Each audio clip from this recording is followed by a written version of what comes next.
Happy Monday, everybody, and thank you for joining me for this 19th episode of the Southern Conservative Podcast. My name is Ty. I want to apologize up front for the lack of podcasts last week. I decided not to do a podcast on Thursday, which was the day following the Florida school shooting. Anytime there's a tragedy on a massive scale like the one we saw on Valentine's Day, I think it's appropriate to have some time to reflect on what happened, allow some quiet time for the families, and save the politics for later on when we have more details about what happened. We'll get into the school shooting in just a bit. Then on Friday, I had wanted to do a podcast to make up for Thursday, but I had some scheduling conflicts later that evening, and I have to find some time to sleep, folks. As you know, I work the night shift. But I'm ready to get back on the Monday through Thursday schedule, and I thank you for listening to all of the podcasts. Sometimes the podcast schedule is going to be rather erratic.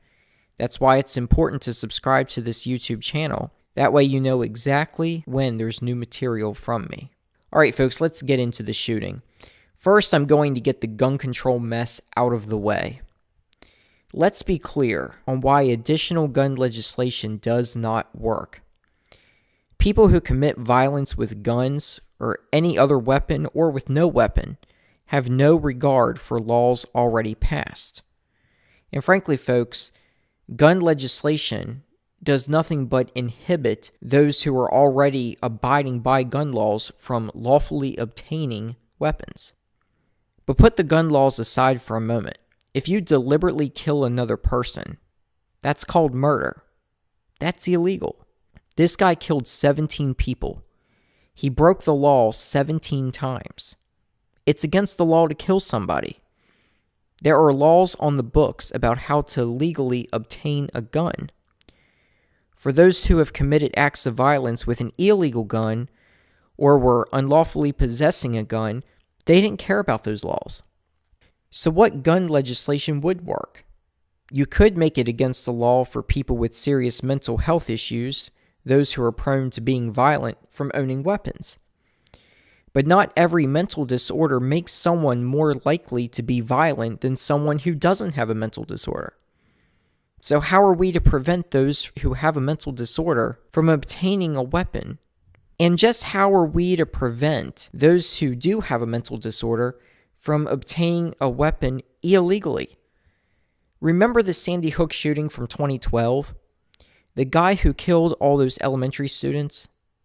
He had a mental disorder, and the gun used to kill those kids was stolen from his mother, who lawfully purchased the weapon. Then you hear calls for banning semi-automatic weapons. Some will ask, what's the purpose of a semi-automatic weapon such as an AR-15? Well, if you're a gun enthusiast, you know the answer. There are people who like to shoot those weapons. There are people who are gun collectors who like firing antique guns and modern guns, including AR-15s. They're just fun to shoot. But that doesn't mean that just because you like shooting an AR-15 that you're going to mow down students at a school. Besides, the Second Amendment doesn't have a clause that restricts the ownership of semi-automatic weapons. And if semi-automatic weapons are banned, what do you do with the millions that already exist? There are some who have called for them to be confiscated. If you start that, folks, if you actually start a confiscation process, you're going to have serious problems on your hands from gun owners, and you're going to have some big-time lawsuits. You'll also hear that the NRA is to blame. Folks, how many mass shootings do you know have been caused by someone who was a member of the NRA? The answer is 0. You may have seen headlines where Nicholas Cruz, the perpetrator in the Florida school shooting, was on a rifle team funded by the NRA. So the NRA is automatically to blame. Folks, how many members do you think the NRA has? This powerful gun lobby organization that's responsible for Congress's lack of new gun legislation, according to the left. That's the narrative of the left. It's the NRA that's to blame for why Congress doesn't act to stop gun violence. According to the NRA, it has 5 million members. So when you compare this to about 320 million Americans, That's about 1.5% of Americans belonging to the NRA, which means that 98.5% of Americans do not belong to the NRA. Now, that statistic, of course, involves children. Folks, the NRA is not only a huge advocate for Second Amendment protections, but they are a big advocate for teaching the proper use of a gun, gun safety, self-defense, and so forth. Does the NRA promote gun violence? Of course not. Gun violence is committed by those who willfully decide on their own to go and kill somebody with a gun. And the majority of gun violence committed in this country is due to handguns, not semi-automatic weapons. Handguns kill more people in this country than semi-automatic weapons. And we've seen how more legislation does not prevent more violence. A few years ago in Maryland, they toughened gun laws in that state, including limiting the size of magazines that can be purchased in Maryland. Well, last year, folks, Baltimore set a new record for per capita murder rate in that city. The vast majority of those homicides were committed with guns. So clearly, gun legislation has not worked in Baltimore City. So if you're going to pin the problem on the weapon and not the person or the people behind the weapons, just look at the occasions where mass attacks have occurred without the use of guns. The biggest example, of course, is 9/11, where you had 4 airplanes kill almost 3,000 Americans in the matter of a few hours. Timothy McVeigh in 1995 killed 160 people when he blew up a building in Oklahoma City. He used a bomb. He didn't use guns. So let's get to the root of the problem in the Florida shooting. The root of the problem is the lack of investigative work and a breakdown of the system. Tim Scott, our wonderful senator from this great state of South Carolina, put it best over the weekend when he said we don't need more legislation, we need to make sure that the systems we already have in place are working properly. And he cited the Charleston church shooting, in which Dylan Roof was able to get a firearm because of a background error that failed to find where he had previously admitted to possessing drugs, which would have barred him from purchasing a gun. That murder was carried out with a handgun, by the way. In the Florida shooting, local authorities as well as the FBI were notified about Nicholas Cruz's behavior. In fact, the FBI admitted late last week that they received a tip on January 5th that Cruz had the desire to kill people, was behaving erratically, had disturbing social media posts, and had the potential to conduct a school shooting. The FBI failed to get the field office in Miami involved. And a YouTuber had previously reported to the FBI about a post from a guy by the name of Nicholas Cruz, who just so happens to spell his name the exact same way that the Florida shooter does, about wanting to be a professional school shooter. Students who were interviewed after the shooting were not at all surprised to learn that Cruz was the one behind the violence. Cruz was previously expelled from that school and was told not to come onto school property with a backpack. And yet he was able to carry out this sort of attack. There was a complete breakdown in the system by authorities. And now the Justice Department is investigating. Florida Governor Rick Scott says the FBI Director Christopher Wray needs to step down. Well, we'll see if that happens. Folks, I want to remind everyone to please check out the Facebook page. Go to facebook.com/Southern Conservative. That's facebook.com/Southern Conservative. There you will find links to articles from different conservative outlets on news you may not hear about in the mainstream media. Plus, if you follow this news feed, you will find links to the daily podcast. Don't forget to subscribe to this YouTube channel. You'll be notified when new podcasts are posted. New podcasts are posted daily, Monday through Thursday. Let's shift gears now to the Trump-Russia collusion. Well, I think we pretty much have our proof now that there was no collusion between Donald Trump and Russia to adversely affect the outcome of the 2016 election. And this is all thanks to a bombshell indictment that was handed down by Robert Mueller's special counsel team on Friday. The indictment brings charges against 13 Russians and 3 Russian companies for meddling in the election. Russian influence goes all the way back to May of 2014, more than a year before Trump even announced that he would be a candidate for the presidency. Further, when Rod Rosenstein was asked whether Trump campaign officials identified in the indictment as 1, 2, and 3 had any knowledge of communicating with Russians, Rosenstein replied, quote, "There's no allegation in this indictment that any American had any knowledge. The nature of the scheme was the defendants, that would be the Russians, took extraordinary steps to make it appear that they were ordinary American political activists." He later said these people appeared to be Americans. So this raises some serious questions about the FBI's original investigation into Trump-Russia collusion and the special counsel investigation into Trump-Russia collusion. After all, different intelligence agencies released a report more than a year ago that Russia meddled in the election. Did they know a year ago that no American wittingly colluded with the Russians?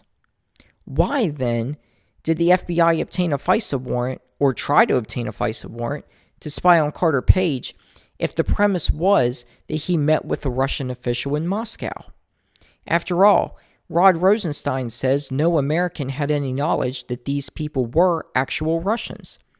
And yet, the allegations were that Trump and Trump campaign officials were directly communicating and had met with officials either in the Russian government or people who had ties to the Russian government.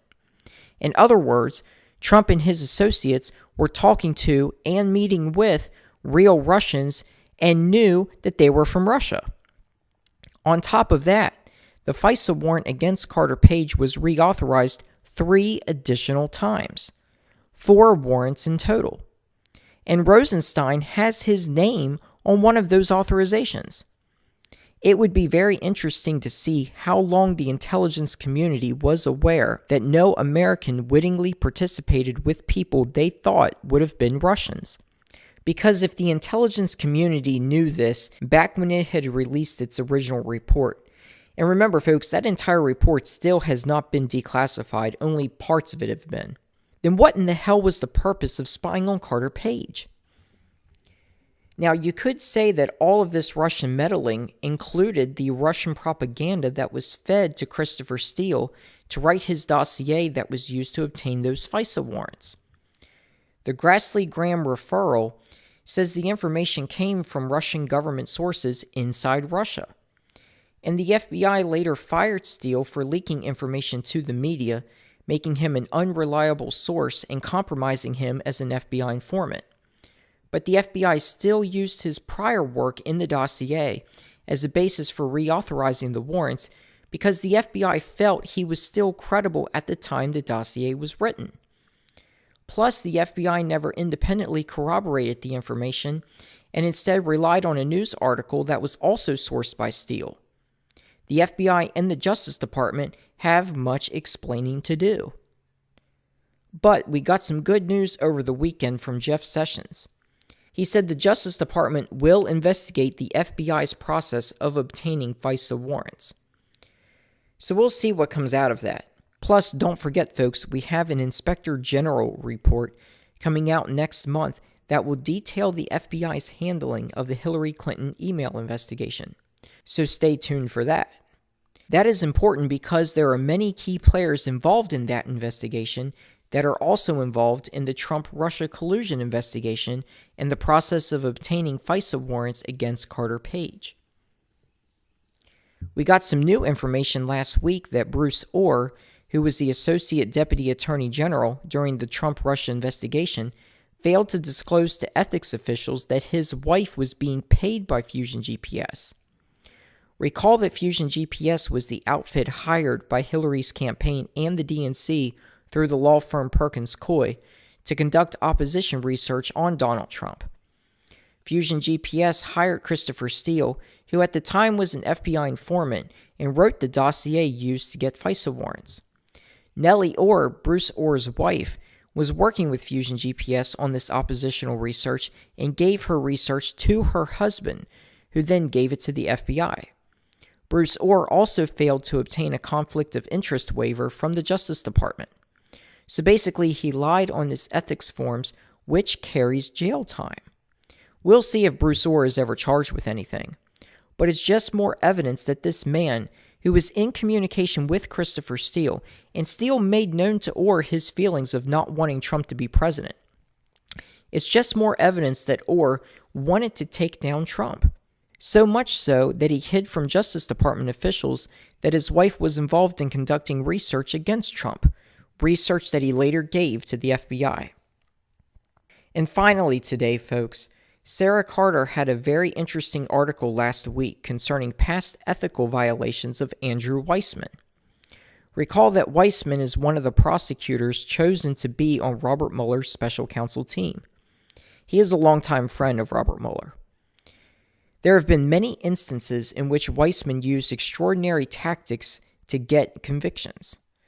In fact, convictions have been overturned because courts later learned of his tactics, which include withholding exculpatory evidence from the defense. In the late 1990s, Weissmann was the prosecutor in an organized crime case in New York. I'll post a link to Sara Carter's article in the description of this video. To make a long story short, he withheld information from the defense that a man being presented as a witness in the case was also an FBI informant who was actually involved in organized crime himself. Judge Charles P. Sifton reprimanded Weissmann, calling his conduct the myopic withholding of information and reprehensible in subject, perhaps, to appropriate disciplinary measures. However, a U.S. attorney was able to convince the judge to remove Weissmann's name from the memorandum in order. Thus, Weissmann was never faced with any disciplinary action from the bar. The man had the potential to lose his law license. Now, Weissmann is part of Robert Mueller's team.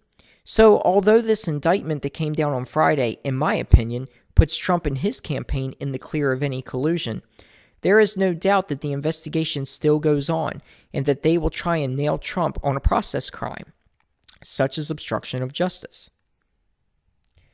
Well, folks, that's all I've got for today. I will be back tomorrow for another podcast.